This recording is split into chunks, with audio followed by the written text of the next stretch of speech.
রাজধানীর উত্তরার দিয়াবাড়ি হাটে নিজের লালন পালন করা একটি গরু বিক্রির উদ্দেশ্যে নিয়ে গিয়েছিলেন নাটোরের সিংড়া উপজেলার বাসিন্দা রইসউদ্দিন।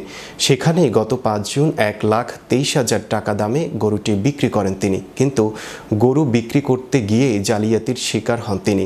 রইসউদ্দিনকে টাকার বান্ডেলে জাল নোট ধরিয়ে দিয়ে যান ক্রেতা। সেটা পরে টের পাওয়ার পরেই পশুর হাটে কান্নায় ভেঙে পড়েন তিনি।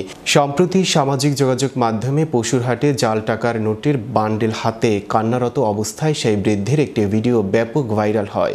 এরপর অনেকেই তার দিকে সাহায্যের হাত বাড়িয়ে দেন, যাদের মধ্যে রয়েছেন ঢাকাই সিনেমার জনপ্রিয় চিত্রনায়িকা অপু বিশ্বাসও। আলহাজ শামসুল হক ফাউন্ডেশন নামের একটি সংগঠনের মাধ্যমে ক্ষতিগ্রস্ত সেই বৃদ্ধের পাশে দাঁড়ানোর সিদ্ধান্ত নিয়েছেন তিনি। ইতিমধ্যেই সেই সংগঠনের মাধ্যমে ও বিভিন্ন মানুষের সহযোগিতায় রইসউদ্দিন তার গরু বিক্রির টাকা অনুদান হিসেবে পেয়েছেন, যে কারণে অপু বিশ্বাস সিদ্ধান্ত নিয়েছেন সেই ব্যক্তির ওমরা করার যাবতীয় খরচ তিনি বহন করবেন।